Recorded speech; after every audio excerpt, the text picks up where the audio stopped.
May 5, 1945. The Maida Escarpment, Okinawa. A soldier appears over the edge of a 400-foot cliff dangling from a rope. Then another. Then another. At the top, a single medic works the line while mortar shells explode around him and Japanese soldiers advance to within feet of his position. He has no weapon, no backup, no orders to stay. And he's not stopping until every man on that ridge is either dead or safe. 155 American soldiers climbed this cliff at dawn using cargo nets. By sunset, 75 of them are wounded. The entire able-bodied company has retreated, leaving the injured behind on a plateau held by thousands of entrenched Japanese troops who will hold every inch of rock until they're dead.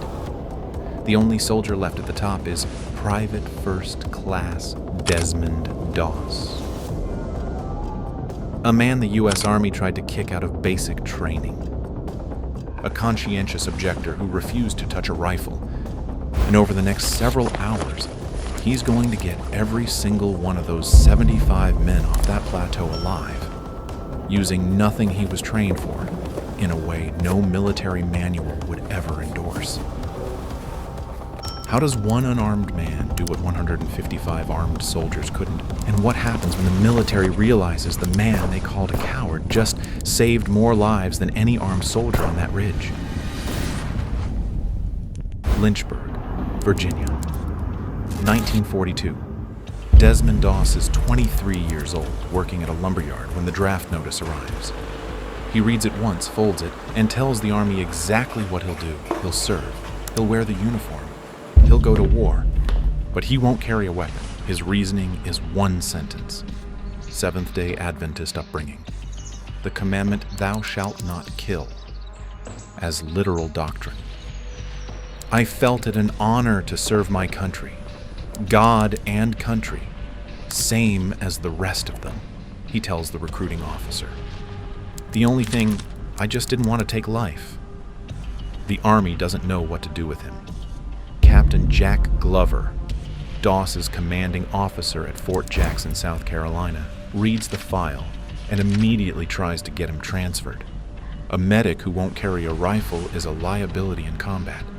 That's military doctrine. That's common sense. Glover files the paperwork. The transfer gets denied. Then the harassment starts. It begins small. Men hide his boots. They steal his Bible.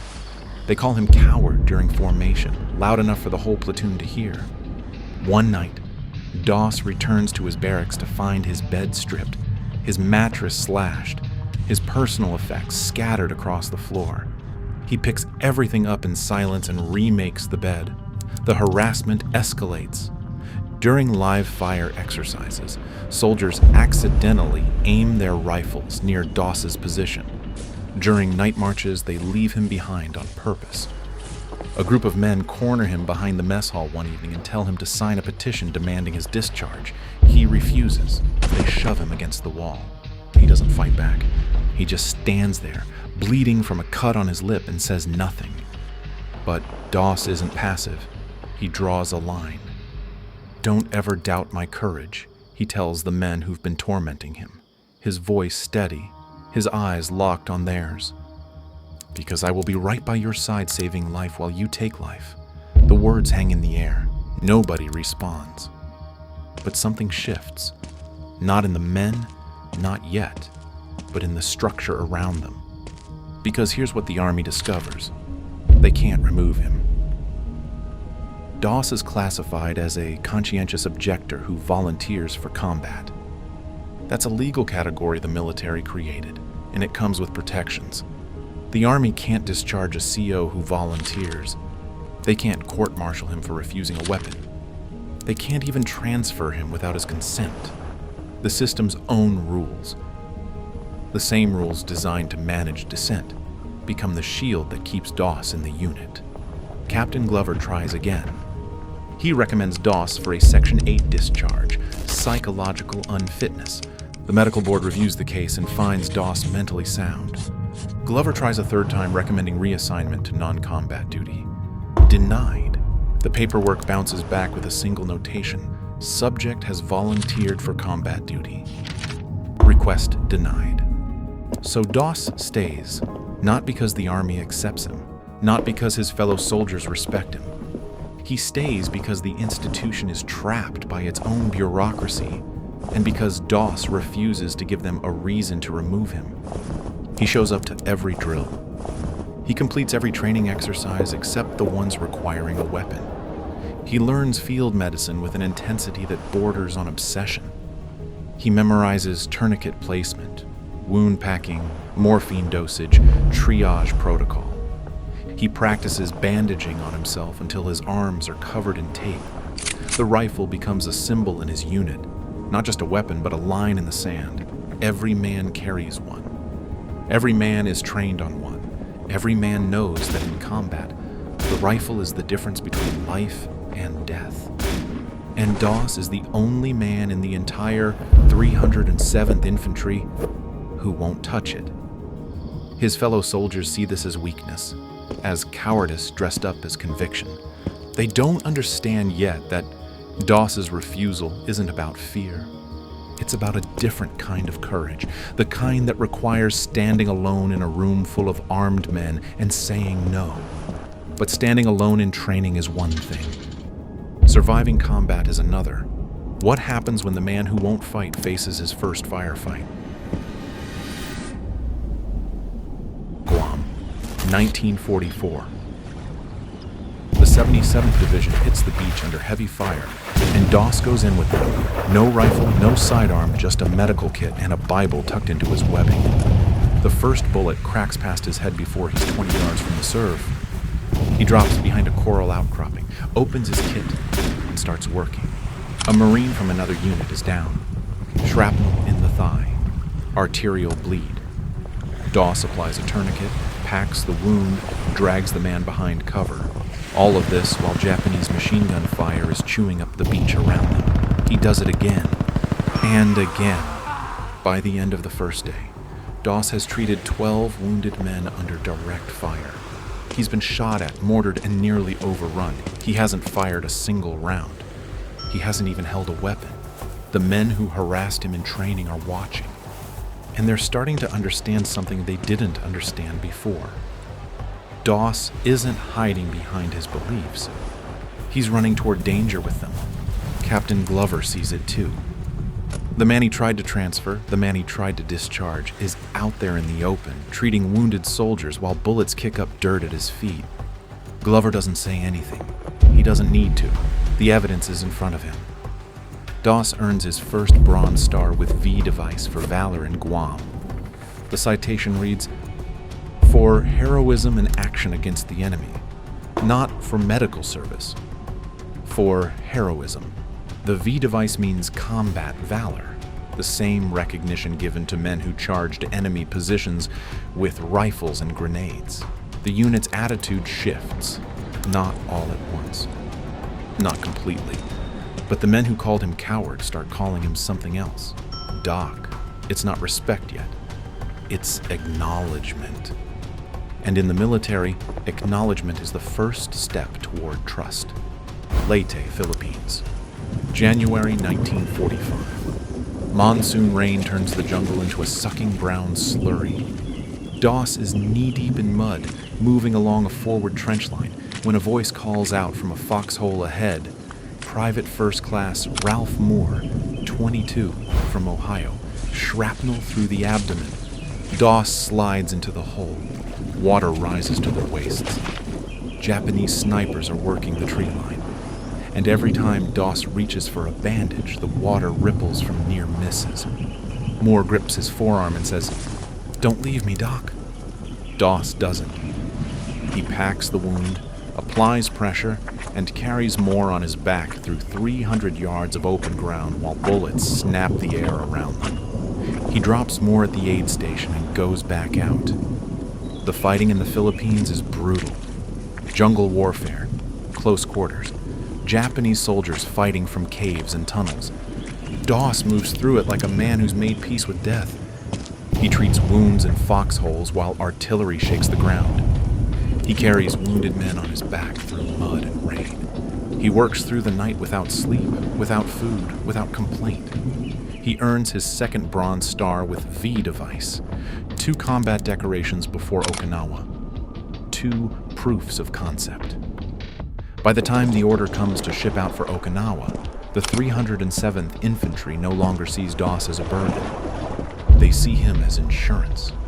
When the men check their gear before deployment, they check their rifles, their ammunition, their grenades. Doss checks his medical kit.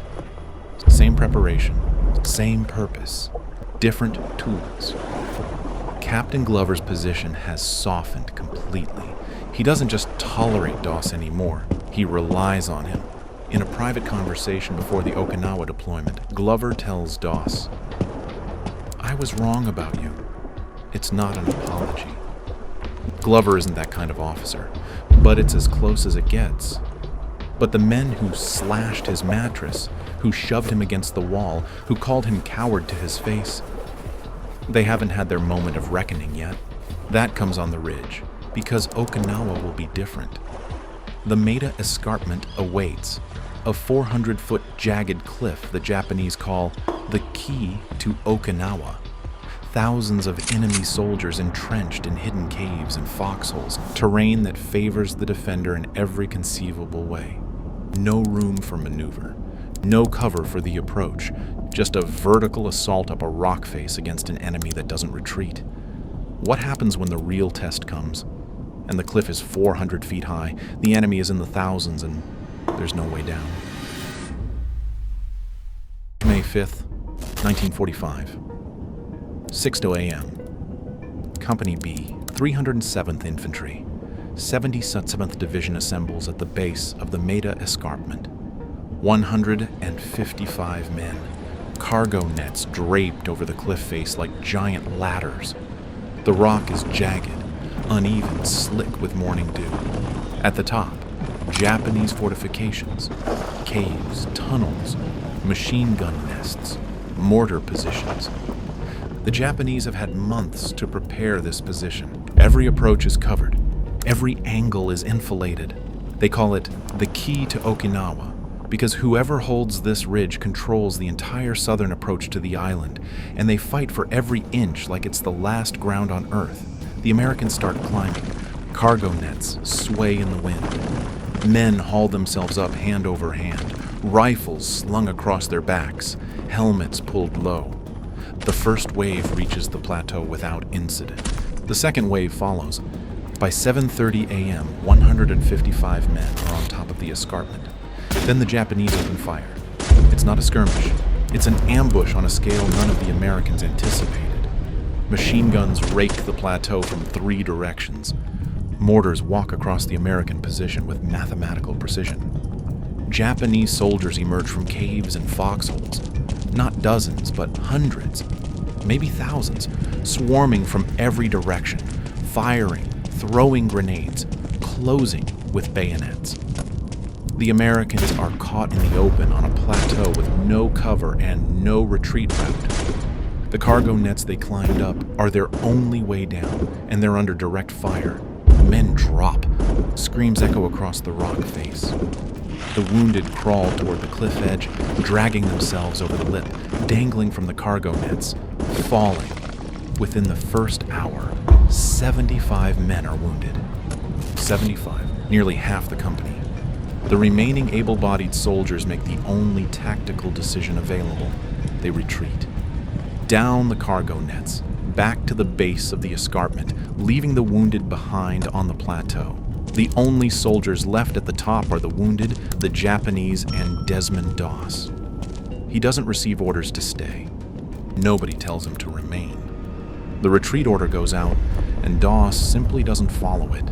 He's alone on a plateau, under enemy fire, with 75 wounded men and no weapon. Here's what he does next. Doss drags the first wounded man to the cliff edge. The rope is there. A standard-issue utility rope, thick hemp, probably left by the engineers who installed the cargo nets. Doss wraps it around a tree stump, a thick trunk anchored deep in the plateau's soil. He ties a knot, a double bowline, a loop that won't slip under weight, a knot he'd never been taught in any training course.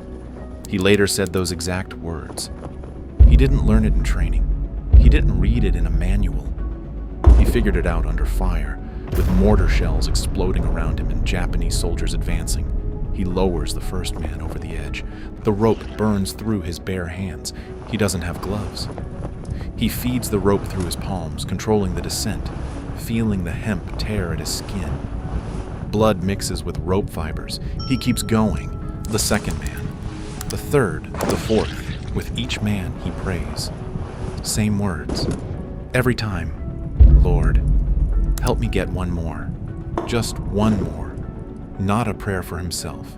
A prayer for capacity. One more man. One more descent. One more life pulled back from the edge. By the 10th man, the rope is fraying. The hemp fibers are splitting under repeated friction, and Doss can feel individual strands snapping against his palms. He wraps his hands in field bandages, thin gauze that shreds after 2 more descents. He rewraps, keeps going.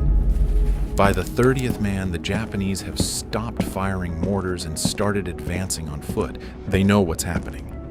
A single unarmed medic is evacuating their enemies wounded right in front of them, and they're closing the distance. Doss can hear boots on rock.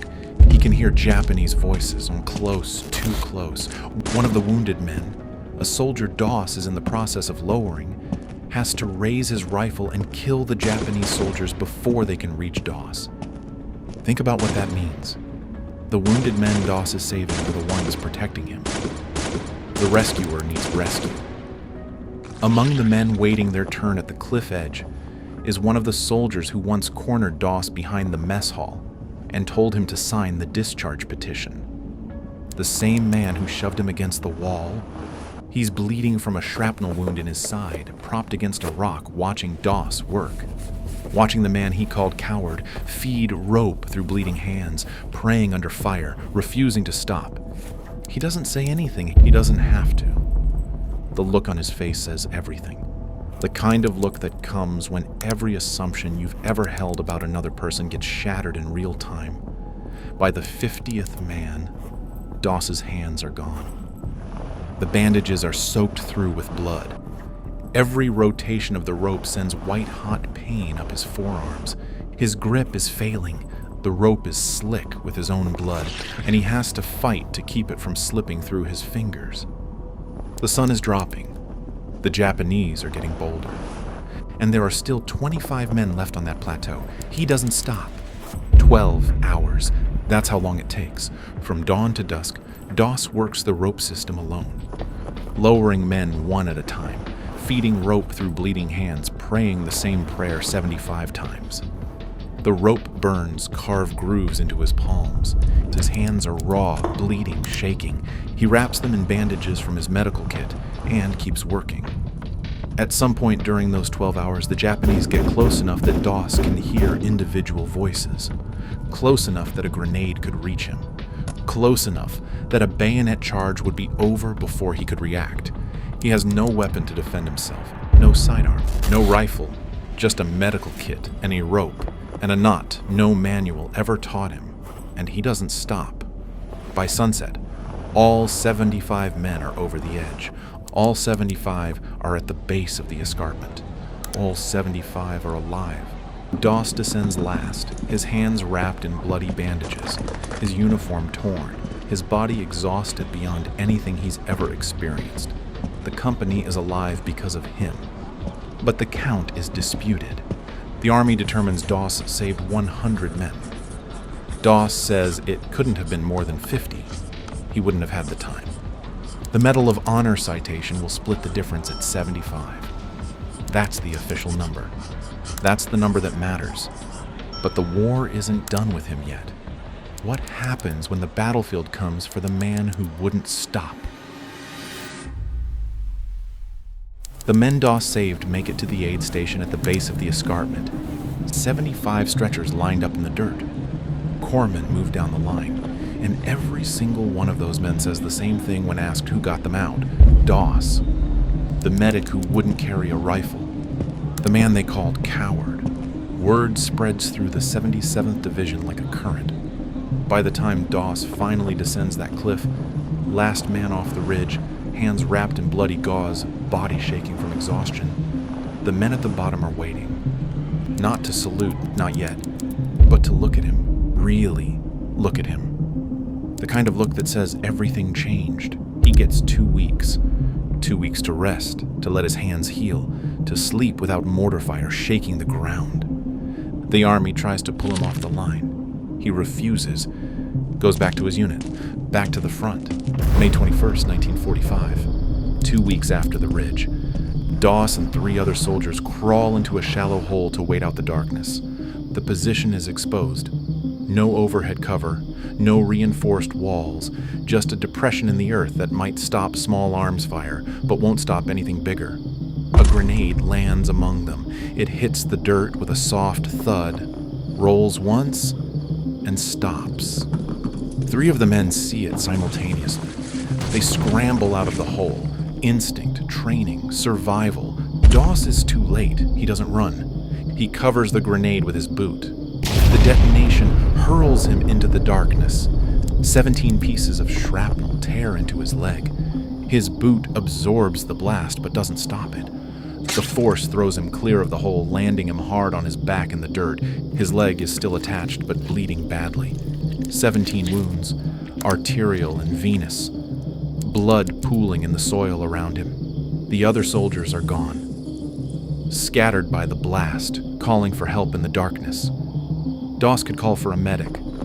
There are other medics in the unit. He could radio for evacuation. He could do what any wounded soldier would do. Signal for help and wait. He doesn't. Rather than call for another medic and risk their life, risk drawing fire to their position, risk getting someone else killed trying to reach him, Doss bandages his own wounds. In the dark, with 17 pieces of shrapnel in his leg and blood running down his calf, he applies tourniquets, packs wounds, ties off bandages with his teeth because his hands are shaking too badly to manage the knots. Then he waits. 5 hours alone in the darkness, bleeding, in pain, listening to the sounds of a battlefield that wants him dead. 5 hours before daylight brings the litter bearers.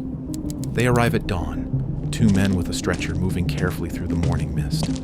They find Doss conscious, pale, his leg wrapped in improvised bandages that have soaked through with blood. They load him onto the stretcher and begin carrying him out. They pass another critically wounded soldier on the way, worse off than Doss, bleeding out. Dying, Doss sees him. He instructs the litter bearers to put down his stretcher. They don't understand. He tells them again, more firmly. They set the stretcher down. Doss rolls off. 17 shrapnel wounds, a leg that can barely support his weight, blood still seeping through the bandages, and tells them to take the other man instead. He gives up his own rescue. The litter bearers argue. Doss won't listen. He sits in the dirt, bleeding, while they load the other soldier onto the stretcher and carry him out. Then they come back for Doss. He waits. He doesn't complain. He doesn't ask for anything. He just sits there and waits for his own litter to return. While he's waiting, another wounded soldier crawls up beside him. They're both injured, both unable to walk properly, both stranded in the same stretch of exposed ground. Together they start crawling towards safety, leaning on each other, supporting each other's weight, moving inch by inch across terrain that offers no cover. Rifle fire cracks from the tree line. A sniper. The bullet hits Doss in the wrist, exits through the elbow, and lodges in his upper arm. The trajectory is clear. Had it not hit Doss, it would have struck his companion in the neck. He literally takes a bullet for another soldier, not metaphorically, physically. The bullet that was meant for someone else's throat hits Doss's arm instead. His companion is horrified. Doss is calm. He assesses the wound. Shattered wrist, fractured elbow, bullet lodged in the bicep, and makes a decision. He borrows his friend's rifle, the weapon he refused to carry his entire war. The object that defined his isolation in basic training, that earned him harassment, that made him a target of his own unit's contempt. He takes that rifle, breaks the stock from the barrel, and uses the wooden stock to fashion a splint for his broken arm. The rifle, the symbol of everything Doss refused, the thing that separated him from every other soldier in the Pacific theater, becomes the tool that saves his arm. The object of his refusal becomes the instrument of his survival.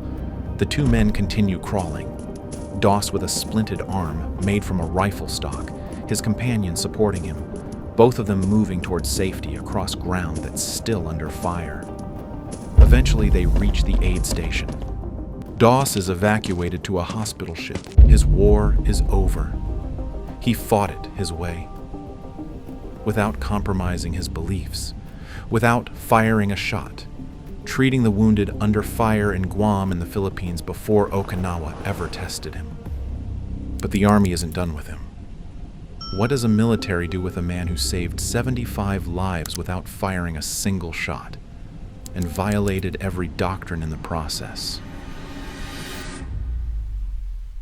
October 12th, 1945. The White House. President Harry Truman pins the Medal of Honor on Private First Class Desmond Doss, the first conscientious objector to ever receive it. The ceremony is brief. Truman doesn't give a long speech. He pins the medal, shakes Doss's hand, and says, "I'm proud of you. You really deserve this." Doss responds, "Thank you, Mr. President." That's the entire exchange. 2 sentences, but the weight behind them is enormous. The citation reads, "He risked his life above and beyond the call of duty. His bravery and determined devotion to his comrades were an inspiration." It doesn't mention the rope system. It doesn't mention the double bowline knot. It doesn't mention the 12 hours of feeding rope through bleeding hands while Japanese soldiers advanced to within feet of his position. It summarizes a night of sustained, impossible effort into 2 sentences of military prose. But the meaning is clear. The institution that tried to remove Doss from basic training, that tried to transfer him, discharge him, break him, is now honoring him at the highest level. The system that called him a liability is now calling him a hero.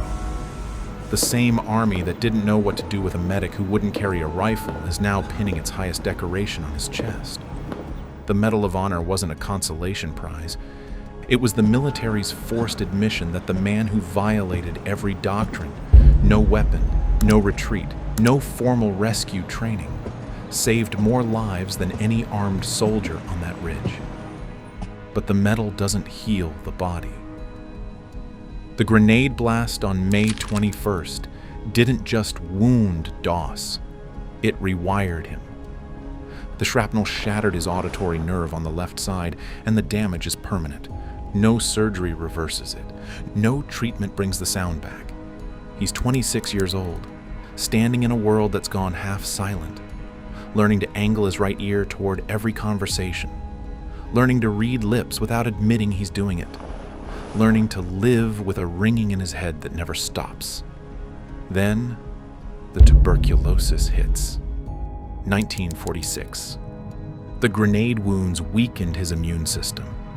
Months of untreated shrapnel in his leg created chronic infection. The TB takes hold in his left lung and eats through it. Surgeons remove the lung entirely. Half his breathing capacity gone.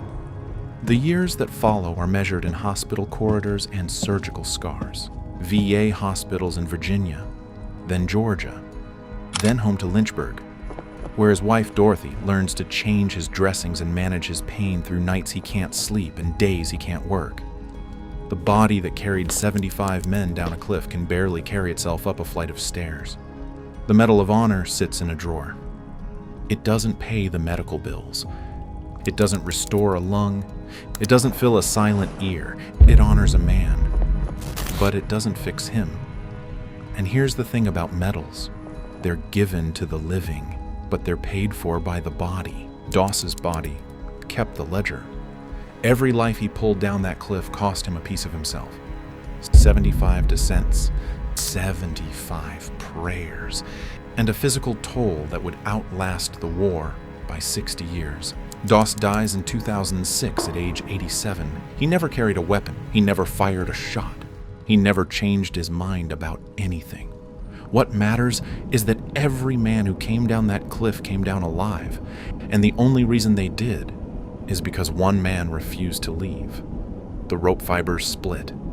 The blood ran. The knot held. The knot held. 75 men went home to families they would never have seen again. Wives who got to grow old with their husbands. Children who got to know their fathers.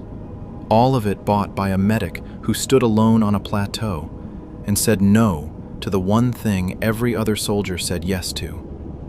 The army spent months trying to break a man who wouldn't carry a rifle. In the end, he was the only thing holding them together. If you want to see how another impossible underdog built something the most powerful institutions on Earth couldn't destroy, check out this video right here. The story of the man who made everything on the internet free.